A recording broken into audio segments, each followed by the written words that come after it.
Hi, and welcome to this London Global Cancer Week webinar on the Lancet Oncology Commission on Cancer in Sub-Saharan Africa.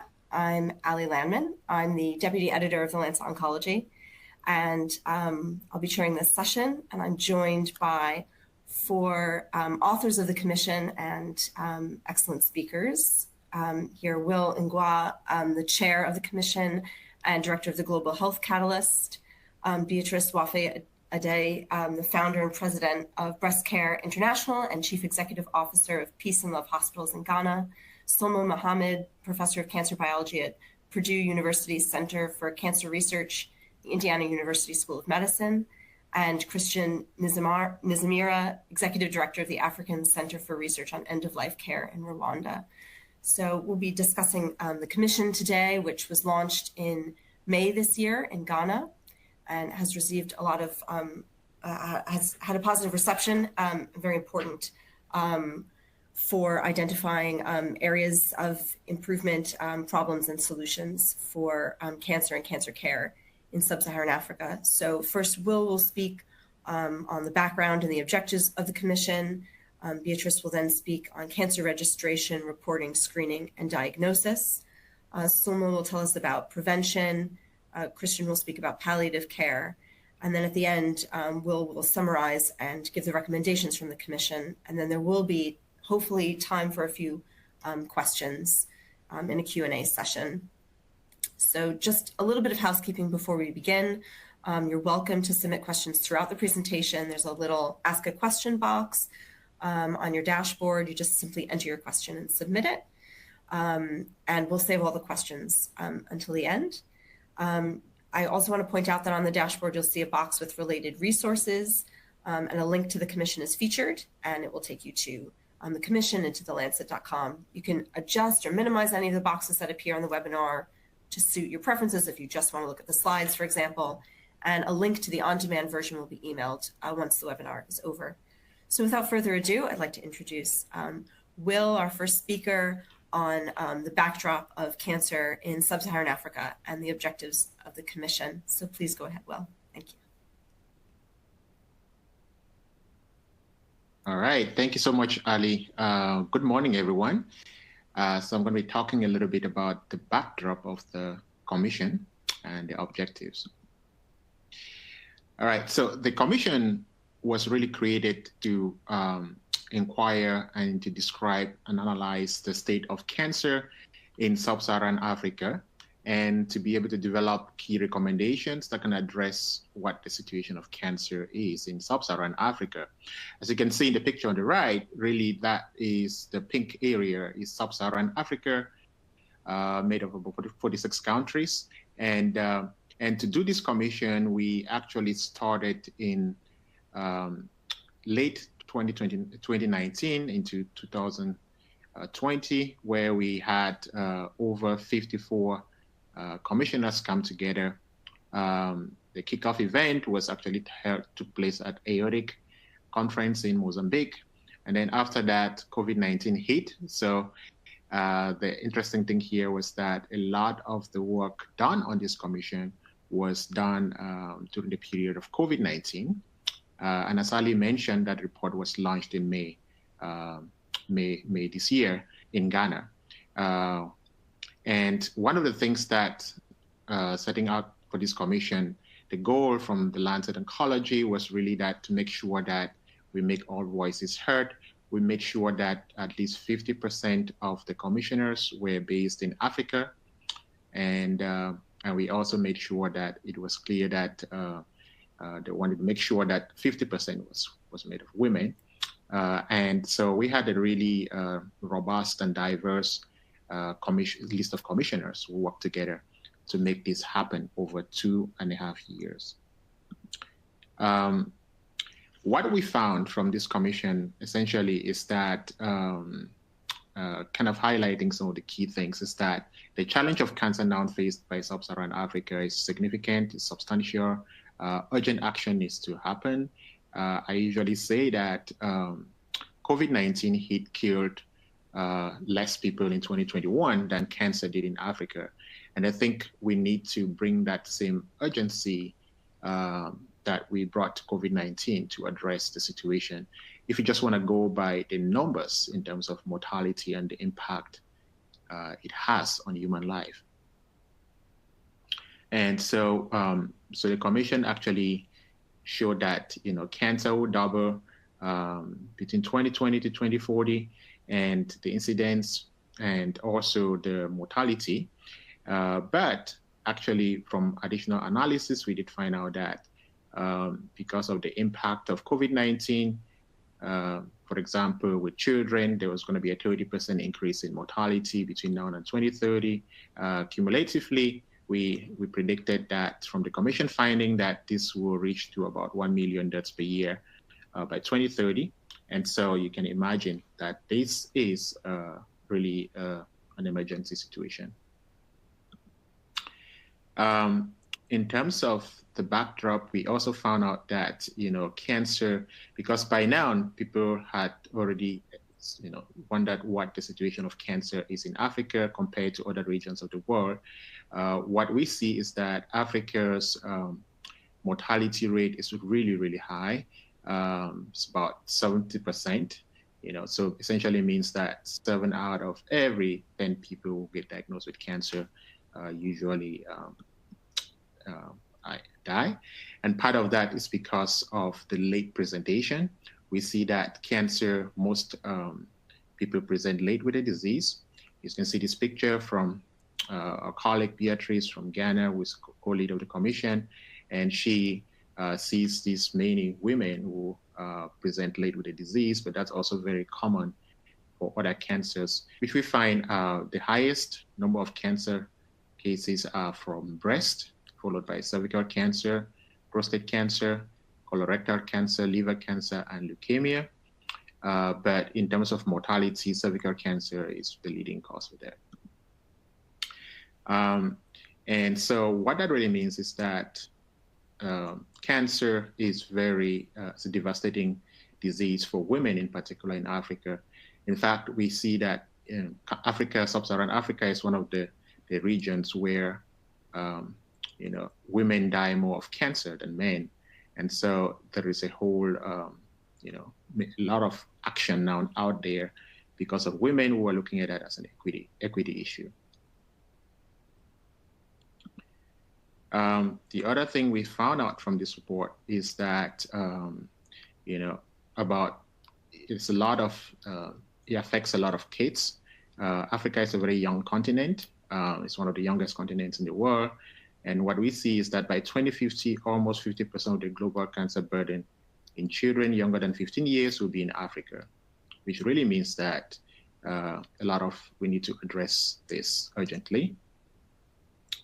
About 4 in 5 children die of cancer in Africa. And if you want to compare that with other regions of the world, you see that, for example, in the United States, 1 out of 5 die. And so that's really heartbreaking because, children are our future. And I think that just highlights the urgency of the situation. We also found out that a key thing about the commission was a lot of treatment abandonment. So people usually start treatment and then they abandon, which is probably contributing to the high mortality rate. For example, studies show that, for children, over 54% of children will start treatment, abandon that in Kenya. And there's several factors you can go into that in analyzing this in the report. For breast cancer, this can go up to 65% in some countries like Nigeria. And so this contributes definitely to the devastating cancer death rates. All right. One of the things that we also found from this commission, kind of providing the backdrop is, Africa has a lot of different languages, over 2,000 languages. We see that there's a huge need for cancer prevention, cancer education and awareness. Of these languages, a lot of them, more than half of them, do not have a word for cancer, which brings up the question, if you cannot even describe what you are facing, then can you address it? And so this is part of the area where we really have to go into cancer education and awareness. Yeah, so I've talked a little bit about the impact, devastating impact on life, but I think we also found out that cancer is an economic issue also. It has economic impact on the healthcare systems in Africa.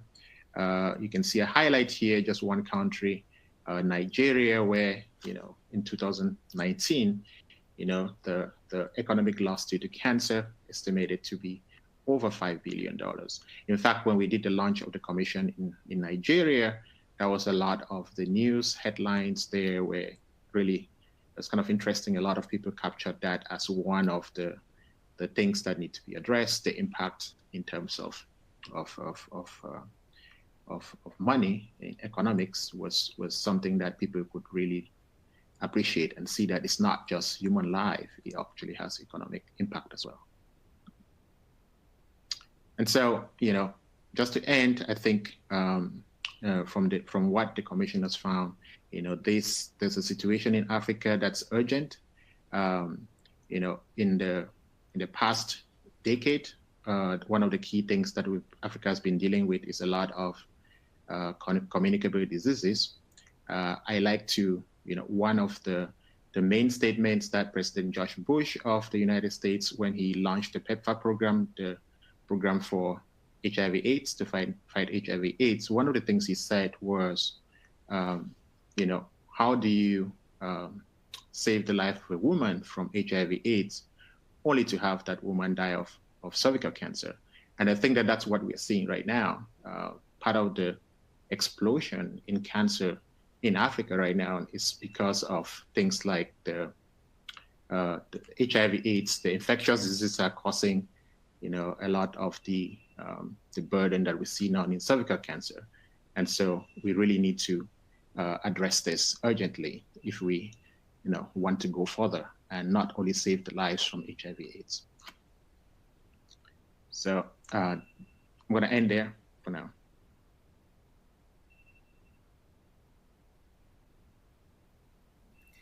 Thank you so much, Will, for reminding us about what an urgent problem this is to address, and the devastating impact on women and children in particular, pointing out the importance of cancer education and awareness as well.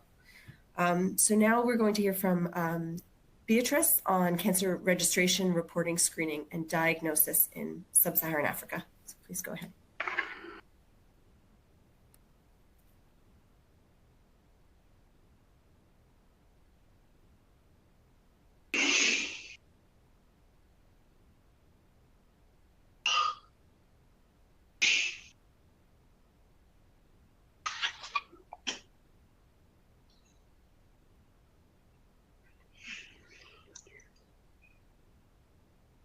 Hello. Kofi, come.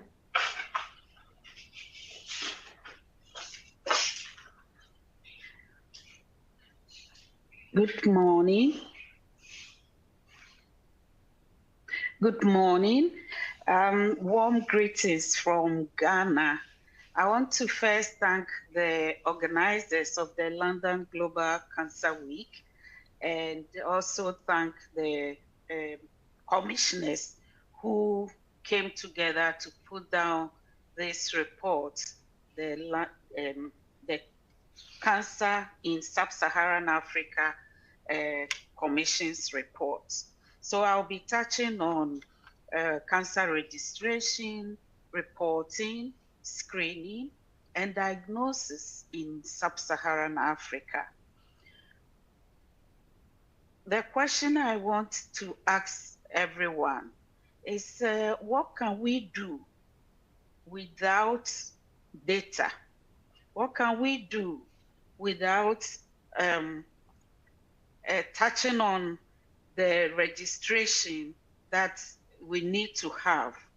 And one of the things that I want to say is that we've seen too many reports, too many words, too many good intentions, too many families torn apart and too many excruciatingly painful deaths to see yet more delays in taking collective action to accelerate cancer control in sub-Saharan Africa.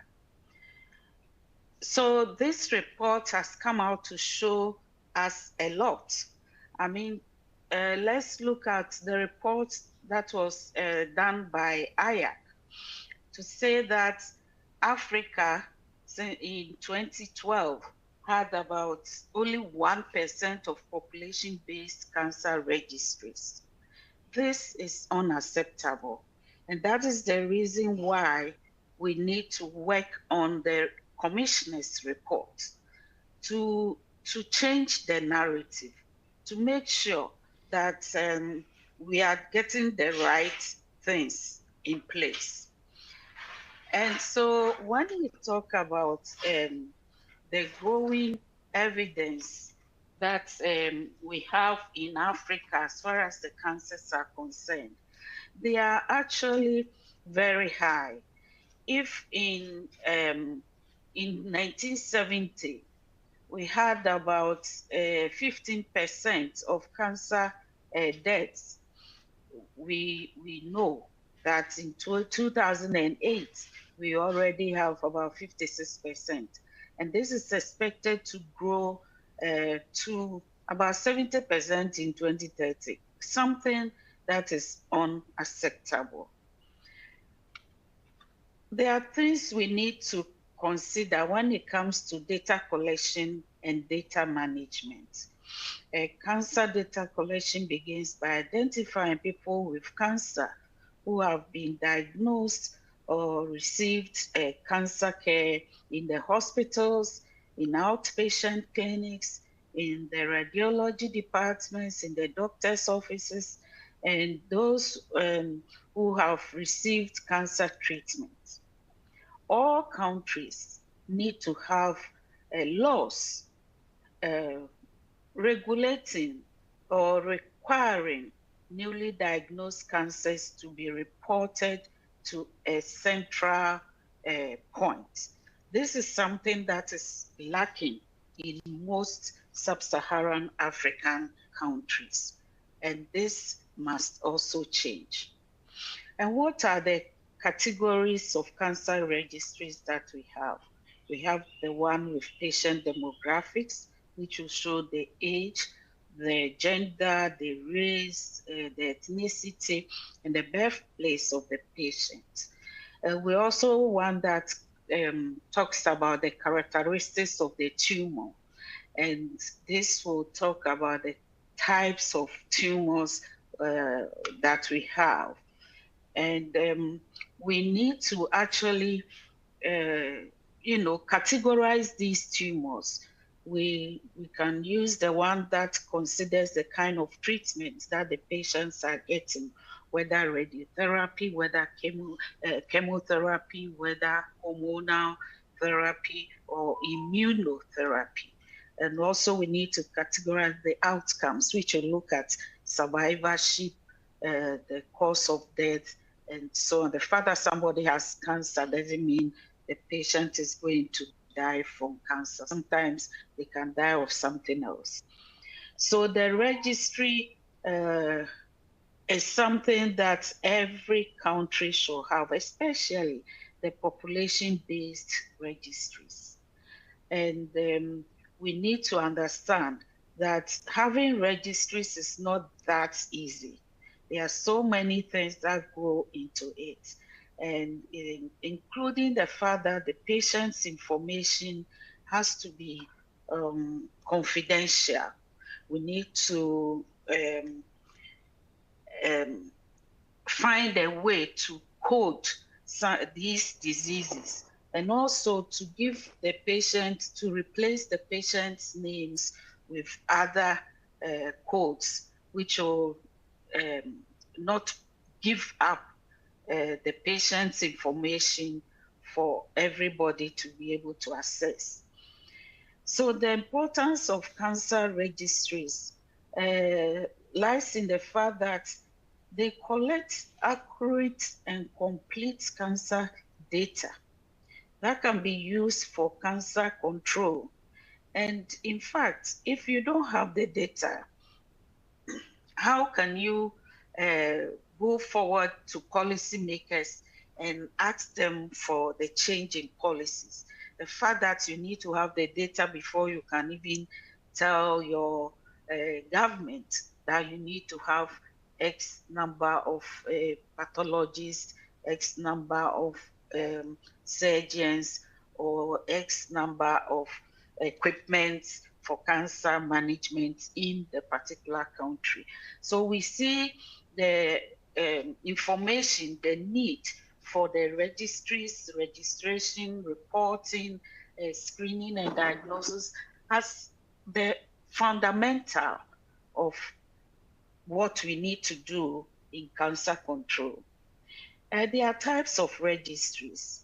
A population-based one, which I mentioned, is the most important. We have the hospital-based registries, the pathology registry, which will just talk of the types of cancers that we are dealing with. So who should report into the registry? The healthcare facilities, the hospitals, outpatient or out surgery centers, the laboratories, the diagnostic and treatment centers, and the healthcare practitioners. This should be the of importance to all healthcare practitioners to make sure that we report the data accurately and keep it highly confidential.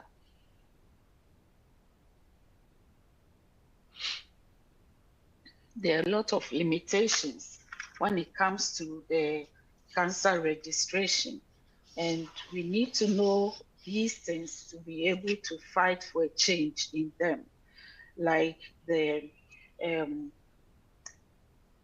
leadership of any cancer registry. We need to make sure that we train people and strengthen these leaders. Where the lack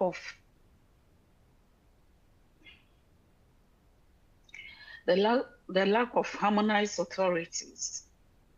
So we need to also make sure that those who are in charge of these things are people who have been trained to report on these cancers. We need to make sure that we have the legal framework concerning these registries, because without the legal frameworks, it becomes difficult for anyone to talk about what needs to be done. We need to make sure that we have the necessary funding, necessary and sustainable funding for these data collection and the way we need to go about our things. We should also we need to maintain international levels of training of the staff. So we need to make sure that we collaborate with existing agencies like International Agency for Research on Cancers, like the WHO, to make sure that we are training our data collectors and the people who work in these registries accurately. If we are able to do this, I think we can move forward. We need to also look at the fact that some actions have been taken. In fact, in 2012, all governments and members of the WHO approved the global monitoring framework on NCDs, and these involved cancer-related deaths. And so the fact that all our governments were there to make sure that these interventions have been approved, then we should understand that our governments are already involved, and some action has been taken since 2012. So we need to build on what has been started to make sure that we are moving in the right direction. Screening and challenges. The screening is known to be one of the most important things when it comes to cancer control. And it's estimated that between 30 and 50% of all cancer deaths in the low and middle income countries could be prevented if population screening and early diagnosis could be addressed to ensure patients with curable cancers are presented early enough. One of the key domains to ensure effective treatment is the provision of accurate and timely diagnosis. Despite the advances in cancer care in sub-Saharan Africa, the shortage in the healthcare workforce and the centralization of specialized personnel impedes the rate of improving the delivery of care. We therefore think that timely and accurate cancer diagnosis is compromised by the limited workforce and the variation in the balance of skilled healthcare professionals. We need to work on this. We need to make sure that we have the right personnel, and in these areas that we can talk about brain gain and the advancement in technology, we can always bring together our colleagues in the diaspora, in the highly developed countries, to help sub-Saharan Africa to pick up and to actually run faster than we are doing. Just 8 countries in Africa have more than 20 medical physicists. The majority only have 1 or 2. And so I must say that we need to back up on the manpower that we need. The similar disparities are found in the surgical workforce, and this must change. Diagnosis. Without adequate and timely diagnosis, we cannot do much. So pathology or laboratory medicine, imaging are crucial components of cancer care.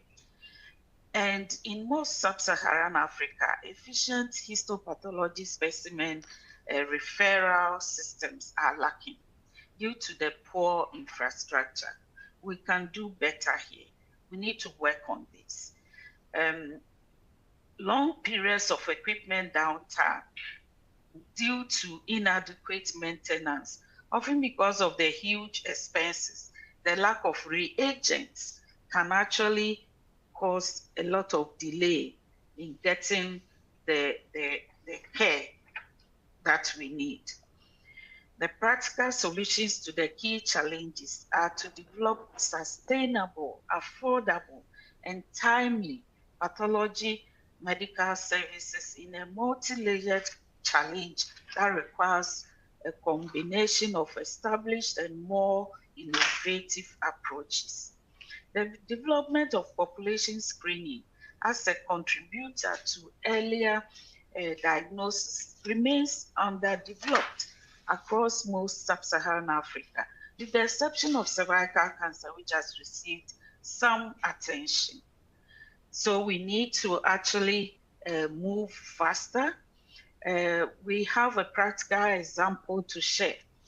And this, if we all cast our minds back to what we've heard, that a considerable number of women diagnosed with breast cancer in sub-Saharan Africa are below the age of 40, calling for a discussion on whether we can use the approaches that are different high-income countries. Because of the fact that our patients are coming early, what else can we do? We can use the clinical breast examination that we can actually effectively teach our nurses to do for our women to identify the disease early. And when you come to Ghana, the Breast Care International has taken this approach highly. And the lack of funding may not support also widespread national mammographic screening.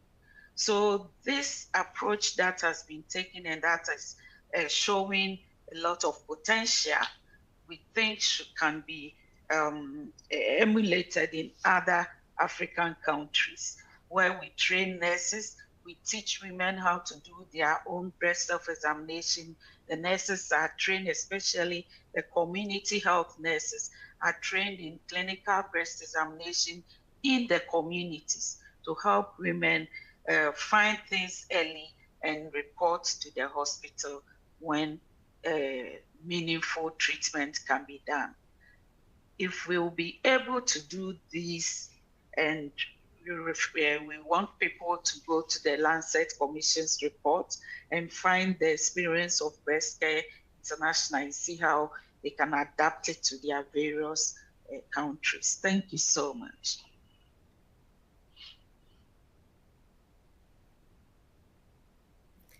Thank you so much, Beatrice, for that fascinating discussion of the fundamental importance of registries, and also talking about the complex but common challenges on implementing screening and diagnosis, and how we can improve these systems. So thank you very much. And now we will hear from Soma. So Soma, please go ahead. Thank you, Ali. And I would like to thank the Commission for including me, and I really enjoyed being part of this team. So, my first slide.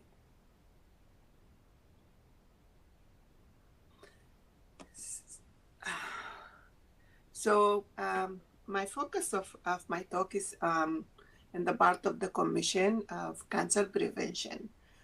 As we all know that majority or most of the people or the scientific community and the health system, they mostly focus on cancer treatment. And there is no much focus. I talk like in a research-wise that most funding and more studies and more interest is mostly more in treatment than in prevention.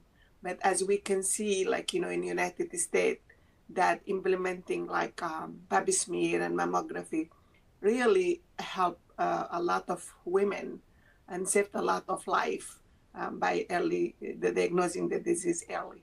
So we need really to focus on prevention, and especially in sub-Saharan Africa. Prevention actually is not expensive is compared to the treatment, but we would like to focus more in prevention so that we don't need to see people in later stages to be more focus on treatment and try to find ways to treatment. So the egg or the chicken, but the prevention is also important, as we should take the prevention importance as treatment. In sub-Saharan Africa, it is the same. I don't think there's that different from the other part of the world, that prevention is not that given much attention. And that is because we don't have, I don't like to say Africa don't have that. We do have this stuff, but not to the level that we would like it to be. And Africa came a long way since we started our work in 2000 until this year, now 20 years. I have witnessed a lot of changes in Africa, and I have witnessed a lot of awareness, and people really start to know about cancer, and the government know about cancer. But we need to act, and that is we have some scarcity in the organized program that we implement. And this prevention method. As Beatrice just said, we have fragmented service delivery. We don't have a centralized health system. And the important thing we do lack, and that is for true, I mean, Africa lack the basic and translational research.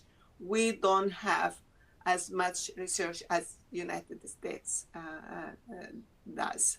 But now we are seeing a lot of young people, a lot of places like in Nigeria and Kenya, establishing research infrastructure and doing research in indigenous African people, and hopefully that this can lead to understand and what are the causes of cancer in the indigenous African and how we can treat that instead of just studying it abroad and then come and implement it in Africa without knowing whether it's that work in Africa or not. There is limited, financial resources. I know Africa is rich, but we really need to allocate resources. Like Africa also suffer from other diseases, so we we are more reactive to whatever is going malaria, other diseases that is facing Africa. So more money is being focused on other diseases other than cancer. So we need people who on the ground who are dealing with cancer to advocate to get more fund to allocate it to cancer. Because Department of Health deal with many things, and cancer is just a small department, and they should really make it big and well funded and have more resources and more personnel.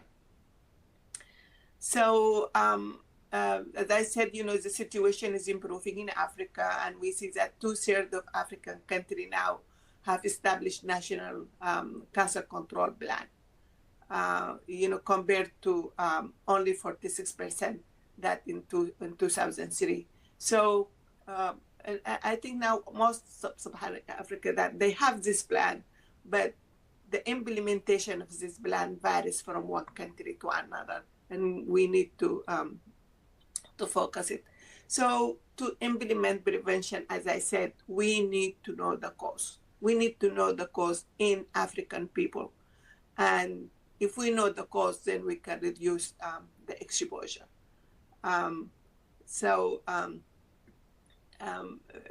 According to studies that done worldwide, that cancer, about 30% of cancers can be prevented.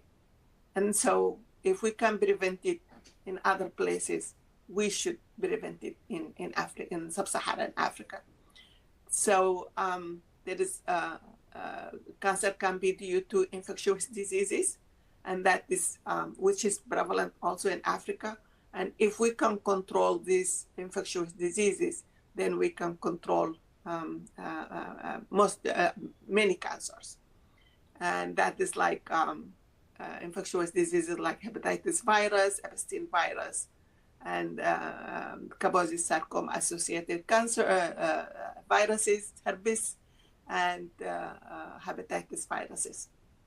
Also tobacco use, that now with limitation and crack on tobacco use in the Western world, now most of the companies, tobacco companies, are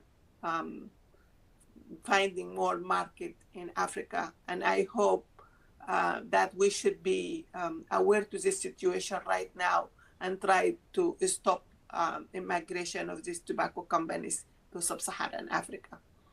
And energy imbalance and alcohol consumption. So I will talk about this in my next slides. So these are the, I listed here in this slide all the infectious agents that causing cancer, like Helicobacter pylori, human papillomavirus, like I mentioned. So yes, this is a slide list them in more organized way. So most of the 1/3 of the global cancer deaths occur in sub-Saharan Africa. with implementation of Pap smears, we see that cervical cancer is almost gone in USA, except to see some few buckets in like Texas and in immigrant women. And as I said, that is because of the implementation of screening modality. If you can see in this slide, different screening modalities that is used, and I'm visiting the countries in East Africa that implement this diagnostic procedure or screening modalities, and we can see that these few countries that implement even the visual inspection, which is very simple procedure that we can use it for screening, but that is not used in a big population. So the recommendation for prevention of cervical cancer is vaccination, early detection, accurate diagnosis, and access to service. And as I said in depicted in this slide, cytology screening is just very hard because it needs infrastructure and it needs follow-up, and things that I think if we want, we can do in Africa. But we really need people to have a goodwill to do what they're supposed to do. Also, I mean, even if we can't do cytology, I mean, visual inspection is just as good as well. Although I know it's like specificity and sensitivity, but at this moment, we can do the visual inspection until we get to the level of the cytology.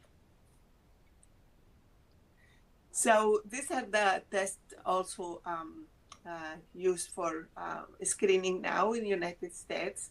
All these DNA tests for HPV virus.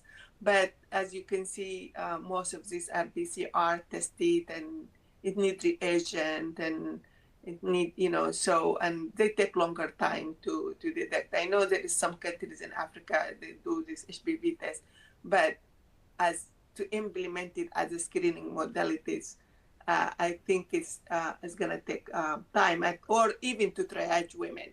Like in this, okay, do BHP. If you are negative, then maybe you come in 5 years to do cervical screening or something. So I just don't see it as a screening modalities in Africa right now because of need the train personnel, it needs reagent that it has to be shipped and kept in cold and all that stuff. So, but I hope at least we can do the visual inspection. So now we have the vaccine, which is vaccinate against, HPV virus. There is some issues with it in sub-Saharan Africa because of inadequate resources. I mean, even to buy the vaccine and to implement it. And there is also a socio-cultural factor that, if you want to vaccinate, say, a girl, in a Muslim countries, that would raise, some issues, and whether that can be done or not. So we have to do a lot of awareness why we are doing this and the importance of it, and have sex education, not even in school for young people, maybe for the whole general population. So since 2019, there is too many countries that implemented the vaccination program. Rwanda is the first low-income countries that to implement vaccination, and they're very successful, and in eliminating in implementing the vaccine, and their program is school-based, so they vaccinate most of the school girls and also non-school girls, that is younger girls, and this is championed by the by the First Lady. So if we can have more of those First Ladies in other African countries to have, implement this vaccine or other prevention modalities will be great. So Gavi supported vaccination, and since that support, Senegal implemented the vaccine program in Tanzania, and they got a lot of coverage. Zimbabwe also got a lot of, about 80% coverage of vaccine implementation. So things are going and improving in Africa. So these are the type of the FDA vaccine that is approved to be used in the vaccine. I have some issues with those vaccines. I know those are mostly found and discovered here in United States. So we still need to go through what are all the type of HPV virus we have in sub-Saharan Africa, and whether do we need to have different vaccine or another type of vaccine or a fourth number of vaccine that could include most of the version that is found in sub-Saharan Africa. And also, I know I have been hit by that or criticized by, there's some cancer that are not, cervical cancer that are not due to HPV. And not HPV, positive women develop cancer. So we have to develop other modality or other screening, to deal with these women who are not HPV positive. So this is Africa compared to the whole world. You can see that only 31% of African people compared to America and other have national vaccination program. These are the immunization program in sub-Saharan Africa. You can see Botswana, Lesotho, Rwanda, Senegal, South Africa, and how much and how they are implementing now HPV vaccine.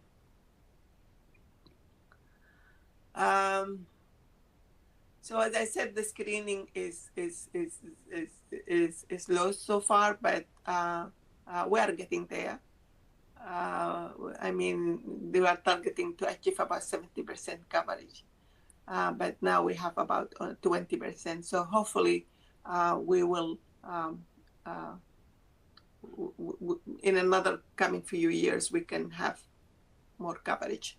So this is a slide just to Africa, where only we can see where is the cancer screening occurred. And mostly you can see it in South African countries. So the other infection is hepatitis viruses, and those they cause the liver cancer. And now about some study found that about 77% of the hepatitis virus is due to hepatitis carcinoma, and these are due to hepatitis B and hepatitis C. And so now WHO or member, countries that they try to eradicate or eliminate hepatitis viruses by the year 2030. And we can see in Nigeria and Kenya and a lot of countries, they started now to implement hepatitis B vaccine at birth. But the problem is that this is only given to women who had birth in the hospital. And I know in Africa, we have a lot of women who have birth at home. So we're hopeful that they will target those as well. So we need to follow, I think, following a certain, those program is that when you're supposed to give the first dose and when you're supposed to boost. So this is very important and people should not skip the boosting. So if we did it with COVID, we should do it with other viruses as well. So also H. pylori and stomach cancer. In Africa, really, pylori and stomach cancer is not entirely really well known because most Africans are infected with H. pylori, and whether that the cause of the cancer is not really established yet. But there is and the infection range from 51 to 78 in South Africa, 83 to 92 in Nigeria, and Benin 70 to 80, and the Republic of Congo 70 to 81. But still we need to establish that association. So also tobacco use, as I said, there is a lot of immigration of tobacco companies to Africa because now the market in United States and in the developing world is start to be less and less because with all the no smoking policies and the transportation and workplaces, so I think it's getting so effective right now, and I see. Like even in my workplace, I used to see a lot of people sitting and smoking. Now, like there is not even a place to smoke, so you can see one or two people outside. It has to be about 10 feet or some feet away from the building too. So because the exhaustion will not get the smoke in. So by making it harder for people to smoke, people start to smoke less and less and less. And that led the tobacco people or the companies to go to African countries. But in like in Nigeria, they tried to implement most of these tobacco policies, but the tobacco companies sit on the board of the and health system and they provide a lot of money and corrupt everybody so that they're not really implementing it as it's supposed to. So the WHO Framework Convention on Tobacco Control, that they came with recommendation to prohibit smoking in the public workplace, put a lot of taxes and media, and I said, Nigerian companies sit on that board. So 44 South African countries signed the FCTC and passed the tobacco control registration. But the enforcement of this law varies from one country to country. Also, one of the causes of the cancer that we can prevent is energy imbalance. We see that most people in Africa are bending our good food to fast food as women start working outside, especially in the urban areas, and the availability also of transportation. People started not working as used to. And so there is more, and people start also moving into more in the cities more and living in the rural areas. And that has led to obesity and a lot of change in the lifestyle. And I feel like, the food in Africa is so good, it is organic, and now we are getting to eating more fast food. And people really prefer the fast food. Although it's so expensive, I don't want to see, like McDonald's and Kentucky Fried Chicken and stuff. Like now, we can see this now franchise in Africa, and young people just love it and start, going to it. And it seems like when they invite you there to McDonald's, like, invite you to something, they're treating you very well. So, and so they've been hospital to you. So and due to that, we start to see a lot of changes, and that changes come with it different cancers. So also alcohol consumption. I think that associates with many cancer, like the mouth, pharynx, and larynx, esophageal, liver, colorectal, and female breast. And it's been attributed to many thousands and thousands of cancer, both in men and women. But alcohol consumption also vary between the African countries. We see some countries that they drink a lot, and some they don't drink. We see like women in more African countries, women don't drink, and there is other places drink.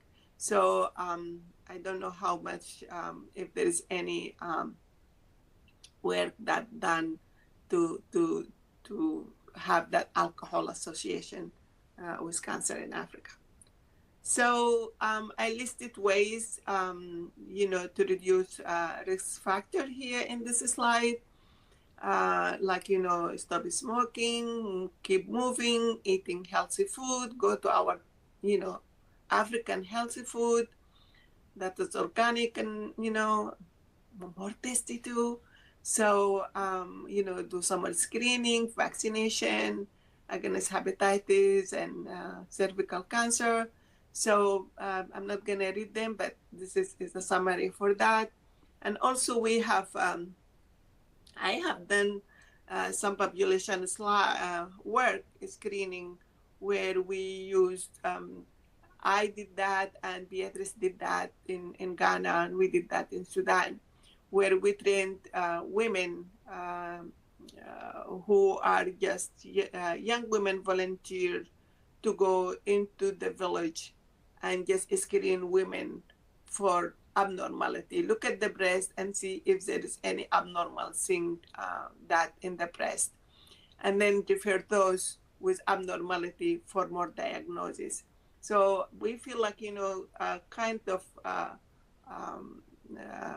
screening like that population is cheaper compared to mammography, because mammography is so expensive.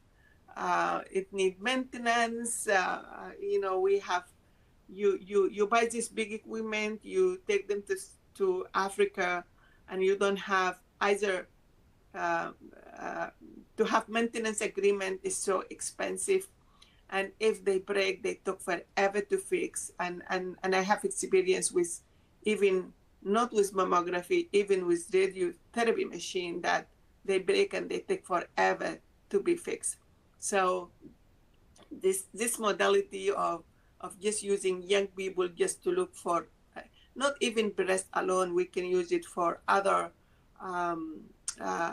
cancer that this can be visual. There's a lot of cancer that, like, the mouse cancer, all this stuff, it can be detected visually, and then you can refer these people for more diagnosis and more and more treatment.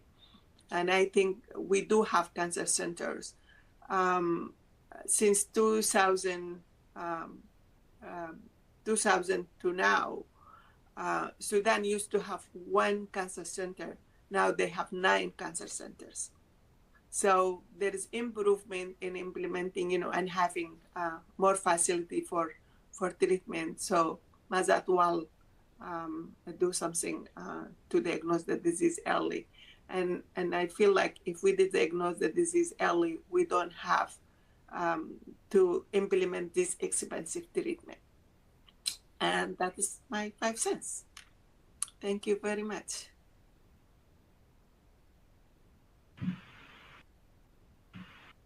Thank you so much, Sloma, for talking about prevention, which is so often overlooked everywhere, and of course in Africa as well, and talking about really the importance of HPV screening and prevention through vaccination, cervical cancer screening, which can make such a huge difference, but also these important lifestyle factors that play a role. So thank you very much for highlighting that. So next we'll have Christian speak about palliative care oncology. Thank you. Thank you, Ali, and thank you, everyone, for the London Global Cancer Week for the invitation. I would like also to acknowledge Dr. Will and David to allow me to be part of this adventure of talking about palliative care in this report. So this is the, I'm talking on behalf of the team of Shekina, Shivani, and Zipporah. We work together about this report on palliative care, and not only a small space in the report, but also to include palliative care on the way when people will think about cancer care, treatment, prevention, palliative care also will be included. And the report, we're starting to explain first about why we understand about palliative care. I know most of people, when they think about palliative care, they have a different meaning, different interpretation, and different definition. But for us, palliative care focus first on quality of life of patients, adults and children, and also their family. And using this holistic approach, at the beginning, early identification, not at the end. Unfortunately, mostly in Africa, and this is part of the many articles and research has been done in Africa, but people, when they think about palliative care, it's about end-of-life care. So we think about, holistic approach, I mean, physically, social, and the spiritual.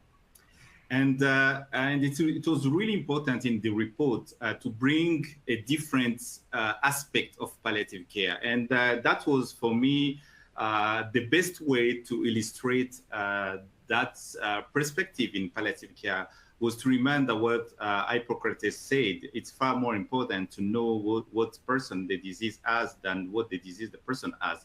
So you can treat the disease without treating the person. So if you focus only on the cancer, you can sometimes miss treating the person. But if you treat the person, you cannot miss treating the disease as well. So it was really important to treat the disease and treat the person at the same perspective. So when we think about cancer treatment, we think first about the person, then the environment of the person, the disease, and the ecosystem of the patient, including family and caregivers. And another important point was during the report was to clearly emphasize that palliative care, it's really an ecosystem. So it's not about prescription, it's not only about access to morphine, which is really, really important, especially in Africa, but also things behind treatment, beyond access to morphine only, or access to home-based care or access to hospices, but it's more about the person. It's about the family, it's about bereavement, it's about the system, and it was really important during the discussion we have with the member when we were working on this report and say what people think about palliative care, and that's on my mind to really explain well.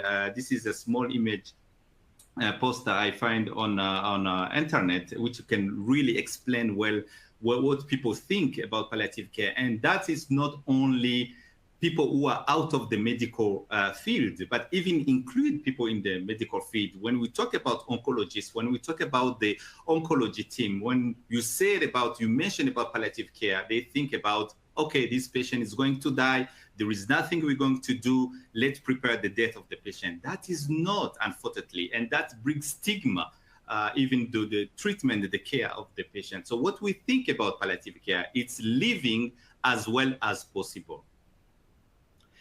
And also, it's also really important to clarify that palliative care is not only for someone who's dying, who's part of, it is really part of the ongoing and early care. Palliative care is not intended to hasten or delay death. And pain relief, I know when people think about palliative care, think about access to morphine. Yes, pain relief is a central aspect of palliative care, but palliative care is not only about pain. And palliative care in sub-Saharan Africa,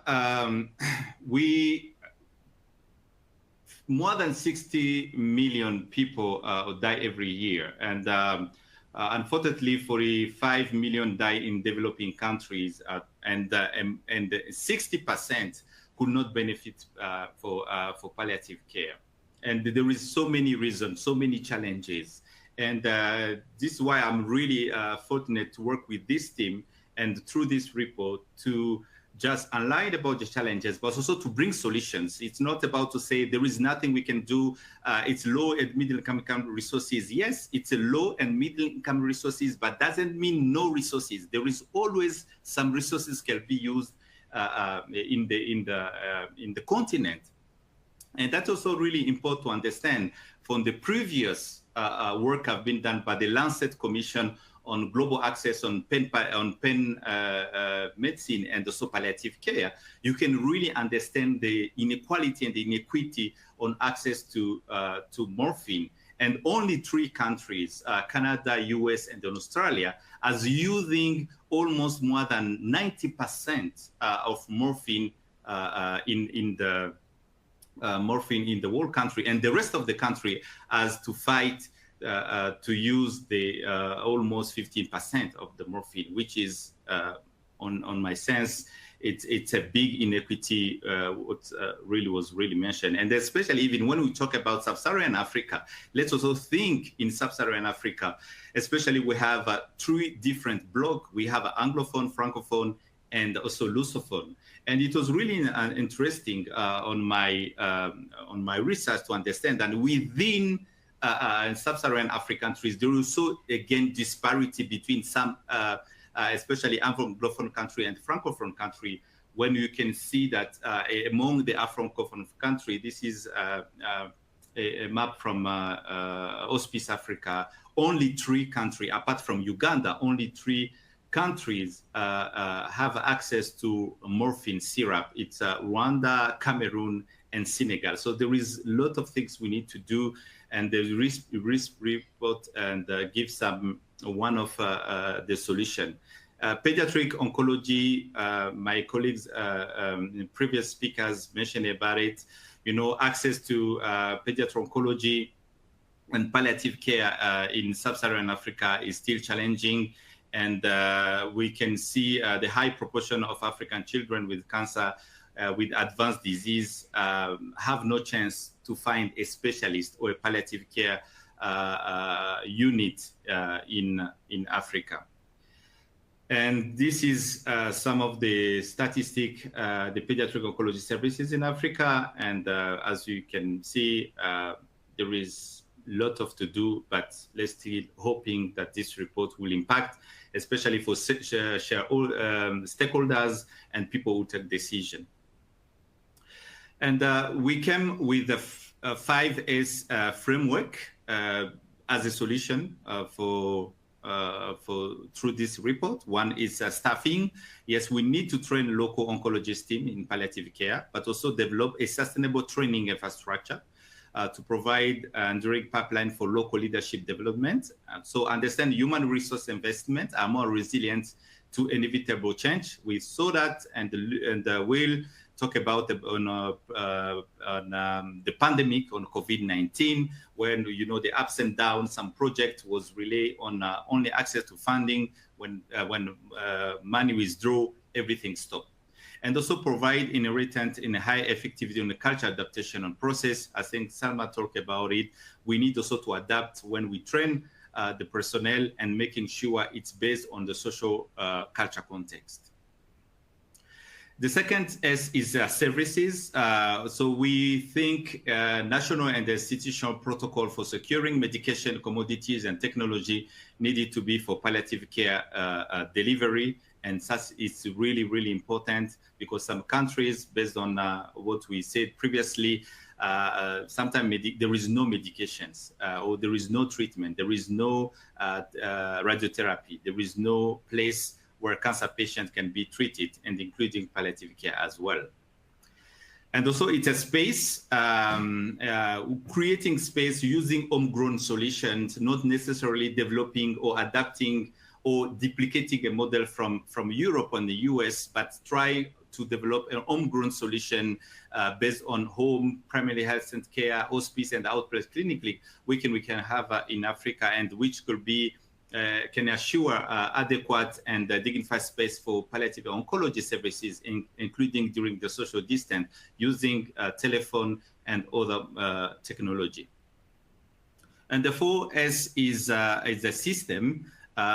We don't need to reinvent the wheel. There is already to WHO a very good system could be adapted and which some countries like Kenya, Uganda, Rwanda, and other countries have been adapted, and which is really important based on policy, medication accessibility, education, and services implementation. So we just need to implement it and making sure that the system is working, it's really integrating, it's not a parallel system, and can work based on the local context.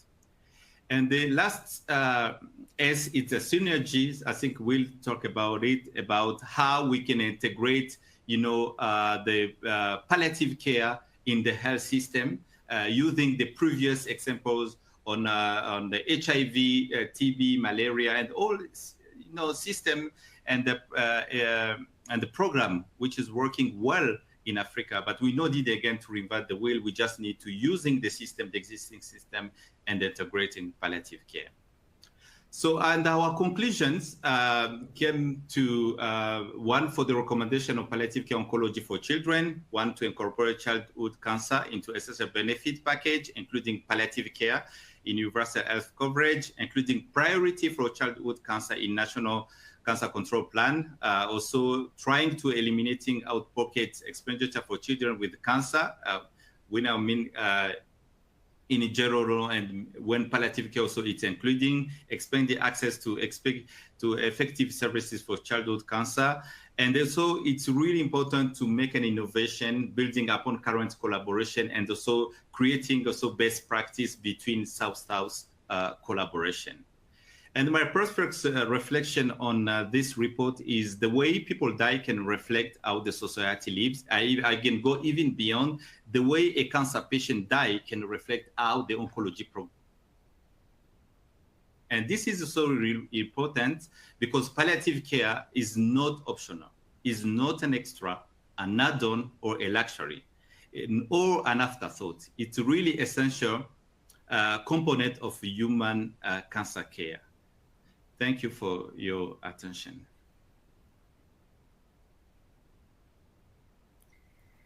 Thank you so much, Christian, for that wonderful talk on palliative care. And I loved how you framed it at the beginning, that it's not just pain relief or end-of-life care, but actually it's this holistic way of treating a whole person from the beginning of treatment. It should be sort of a companion with treatment of the disease. So thank you very much for highlighting that. I just want to remind people that you can ask questions. I think we did get a question in now, so you can ask questions in the Q&A box. And if we don't have a chance to answer your question, we can connect you with the speakers afterwards, so you can discuss with them. So finally, Will is going to wrap up with recommendations from the Commission. So please go ahead, Will. Thank you again, Ali. Yes, so we came to the most important part of the Commission, which I think was, after analyzing all these, looking at analysis of cancer situation in Africa, what are the recommended actions? And so the commissioners worked really hard, and I think what I appreciate everybody who contributed to that.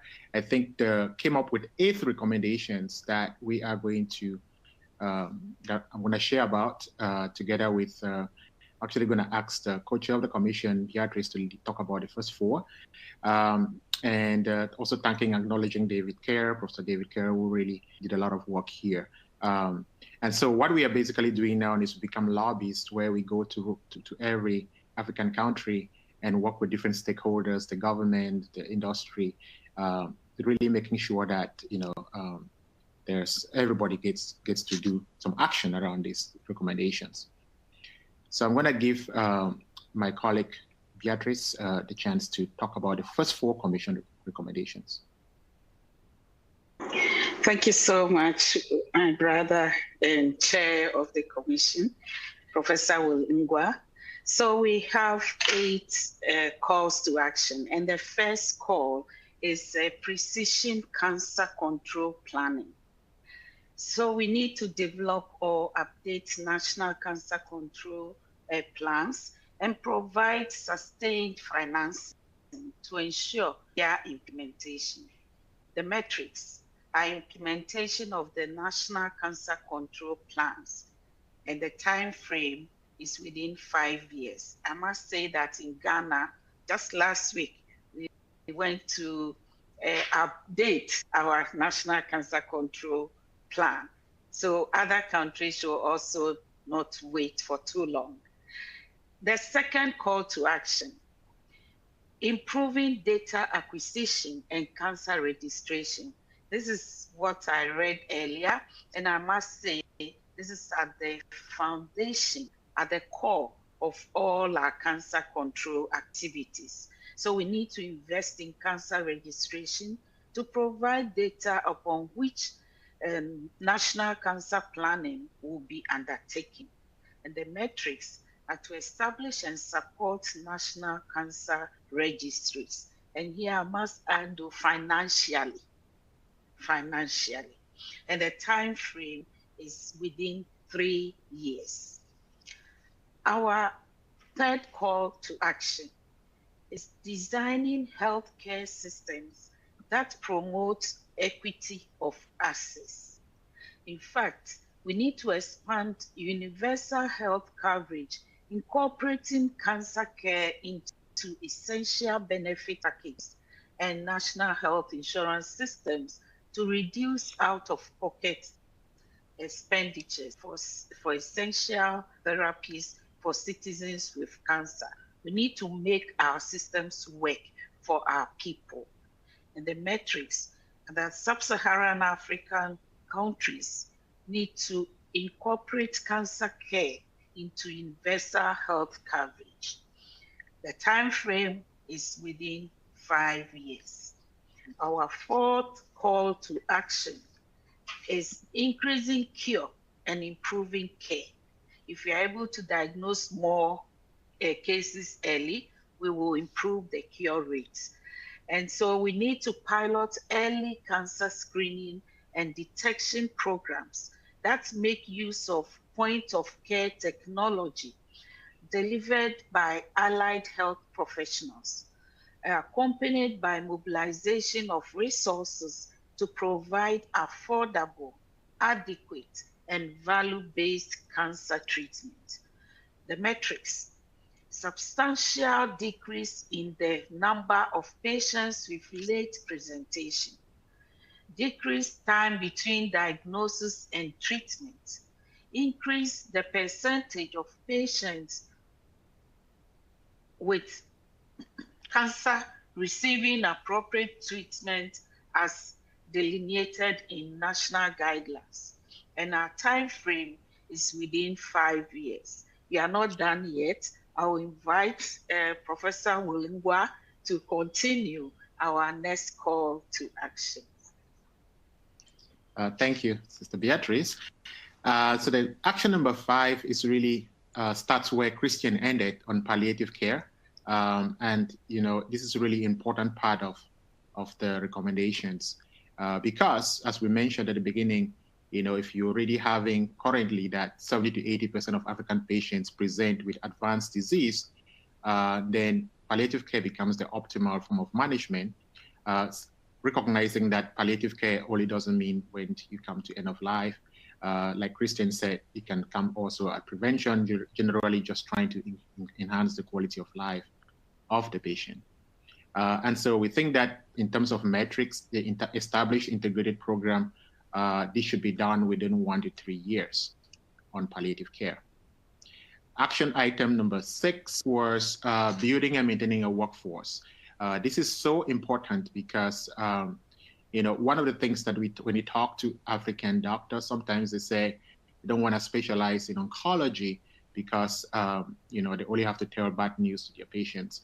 But, this is actually a really important component of it. We want to make sure that we can train the workforce that's really required to strengthen the healthcare system, and so the metric about this is really making sure that each country has an oncology training program to build the capacity tailored around their needs.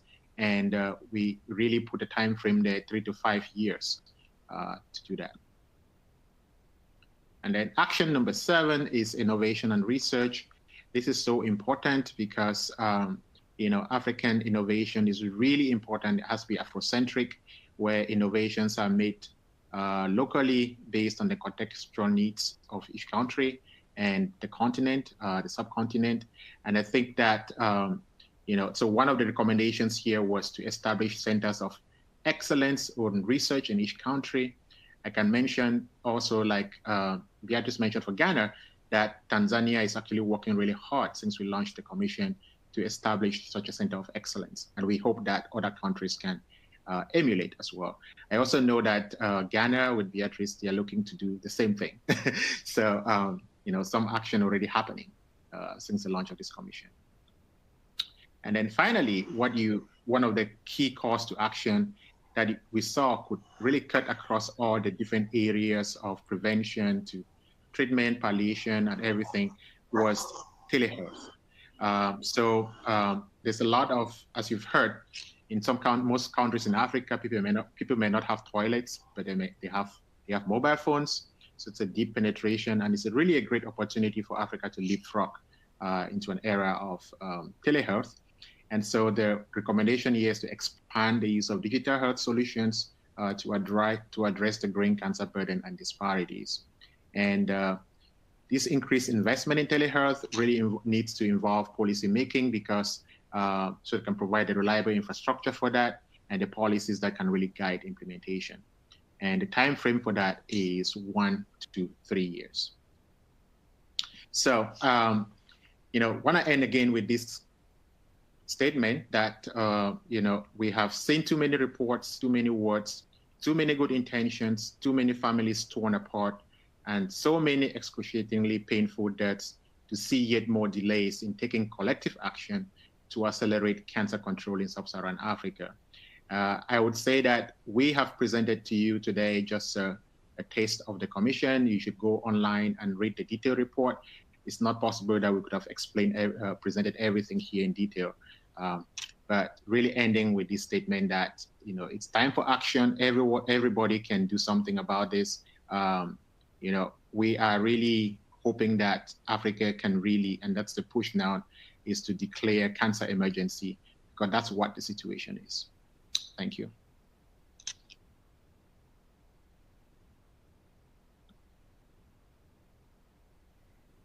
Thank you so much, Will and Beatrice, for highlighting the calls to action, which, as both of you have said, there's no point in the report if we don't then take the new knowledge that the report provides, the commission provides, and then actually use it to improve things in Africa. And I think there are a lot of great examples of things that are already happening since the report was published, and we can use that as to drive some momentum for change. So that's great. So I think now we have just a few minutes for questions, but we do have some. So in the box here, so let me just scroll down. So one of the first questions that came in that I thought was interesting because of what you said, Will, in the beginning about childhood cancers. So the question is, what kinds of activities are already in place for pediatric oncology in Africa? The numbers are absolutely staggering, and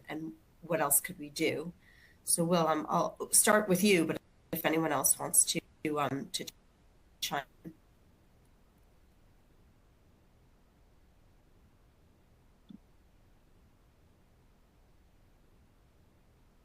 Well, I think maybe you're muted. Yeah, that's for me. Yes, yes. No, the situation of pediatric oncology is just heartbreaking because there's really no reason why 4 out of 5 kids would die in Africa, while 1 out of 5 would die in the Western countries, and so it really comes down to access. The issue of access. Can people have access to treatment?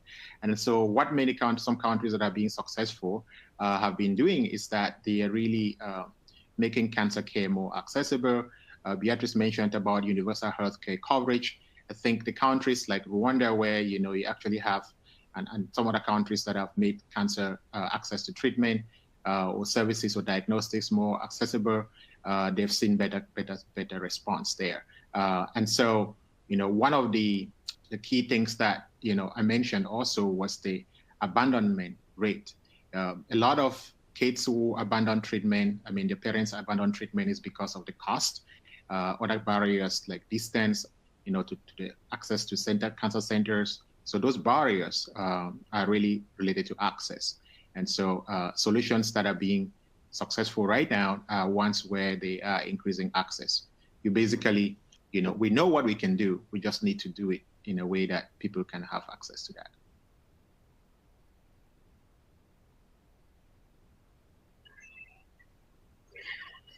I think in Ghana, for example, last year, the pediatric oncology treatment was put on the National Health Insurance.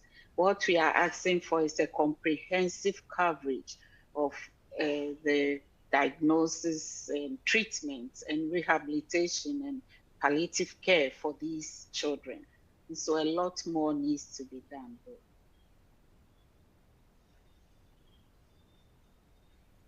Thank you very much. I think we have time just to sneak in one more question. And I think it's about